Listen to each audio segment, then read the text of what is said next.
20년 전의 기묘한 사건. 2003년 여름, 강시 초등학교 5학년이었던 나는 여름방학을 맞아 굉장히 한가로운 나날을 보내고 있었다.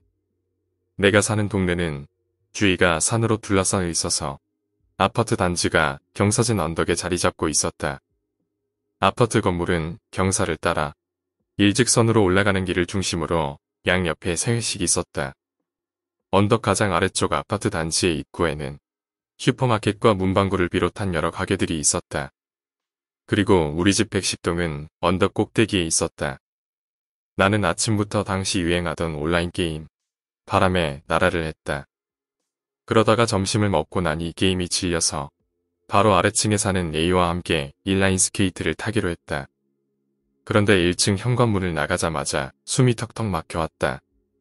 사우나에 들어온 느낌이었다. 그날은 그해 여름 중에서도 유난히 더운 날이었다. 얼마나 심한 폭염이었던지 일기예보에서 야외 활동을 되도록 하지 말라고 할 정도였다. 나와 A는 잠깐 집으로 돌아갈까 고민했으나 이내 어느 정도 더위에 익숙해져 어떻게든 놀기로 했다. 우리 집 110동 근처에서 10분 정도 놀았는데 둘이서 노는 건 재미가 없었다. 휴대폰이 지금처럼 초등학생도 들고 다닐 만큼 보급되지 않았기 때문에 동네의 친구들이 많이 모이는 문방구 쪽으로 가서 애들을 좀 더 모으기로 했다. 더위 때문이었을까? 문방구에 가보니 평소 같으면 아무리 적어도 서너 명은 있어야 할 곳에 단 한 명도 보이지 않았다. 아예 상가에 있는 가게 전체가 문을 닫았다. 생각해보니 집에서 문방구까지 오는 100m쯤 되는 길에 사람들이 한 명도 보이지 않았었다. 1000가구가 넘는 아파트 단지에서 말이다. 이글거리는 햇빛에 아스팔트는 지글지글 끓어 아지랑이가 피어올랐고 매미 소리만 세차게 들려올 뿐 온통 내가 죽은 듯이 침묵에 잠겨 있었다. 우리는 평소와 다른 분위기에 이상하다고 생각하면서 멋쩍은 듯 서로를 보며 웃어 보였다. 혹시나 하는 마음에 우리는 상가 바로 옆에 있는 108동 아파트로 가봤다. 108동 아파트는 문방구도 가깝고 주차장도 넓었고 사람도 많이 살아서 동네 아이들이 문방구 다음으로 많이 모이는 곳이다.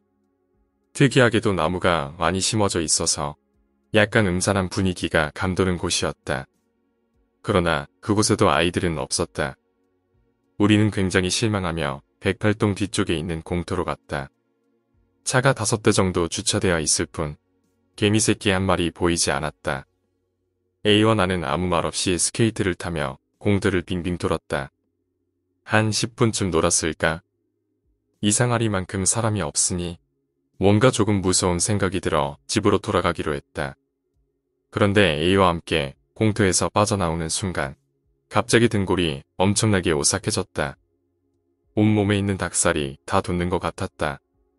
친구도 같은 느낌을 받았는지 우리는 마치 약속이라도 한 듯 뒤를 돌아봤다. 순간 나는 내 눈을 의심했다. 20m 정도 거리에 주차되어 있는 흰색 승용차 뒤에 뭔가 기묘한 느낌의 여자가 서 있었다. 아니, 여자라 해야 될지 잘 모르겠다는 것이 정확할 것이다. 이상한 물체가 기분 나쁘게 흐물거리고 있었다. 우리는 순간 그 자리에 3에서 4초 정도 얼어붙어 있었는데 그때 무엇을 바라보고 있었고 어떤 생각을 했는지는 기억이 나질 않는다. 다만 갑자기 정신이 들었고 기분 나쁜 물체는 사라지고 없었다. A와 나는 비명을 지르며 전속력으로 도망쳤다. 얼마쯤 달리니 거리에 자동차들이 지나다니고 시끌벅적한 소리의 아이들이 문방구에 모여있는 것이 보였다. 나는 그때 다른 차원의 세상에 있다가 빠져나온 듯한 느낌을 받았다. 더위도 한풀 꺾인 것 같았다. 우리가 창백한 얼굴로 달려오는 것을 본 친구들이 무슨 일이냐고 물어왔다. 우리는 덜덜 떨면서 집에서 나온 뒤부터 있었던 일들을 얘기해줬다. 우리의 말을 들은 아이들이 말했다. 무슨 소리야? 우린 아침부터 여기서 계속 놀았는데 너희들이 오는 건 아무도 못 봤어. 나와 A는 할 말을 잃고 한참을 우두커니 서 있었다. 한 달 후 A는 집안 사정으로 서울로 이사갔고 나도 몇 달 뒤에 다른 동네로 이사가서 그 친구와는 지금 서로 연락이 안 된다. 우리가 겪은 것 다 무엇이었을까? 그 괴상한 여자는 무엇이었을까? 정말 다른 차원에 들어갔었던 걸까? 아니면 단지 우연의 일치로 문방구에서 놀던 아이들과 엇갈렸던 걸까? 우리가 본 건 단지 흰색 승용차에 햇빛이 반사돼서 잘못 본 것일까? 난 그 해답을 아직도 찾지 못했고 별로 알고 싶지도 않다. 오늘 이야기는 여기까지입니다. 오늘 이야기가 재미있으셨다면 구독과 좋아요, 댓글 부탁드립니다. 댓글은 저에게 큰 힘이 됩니다. 감사합니다.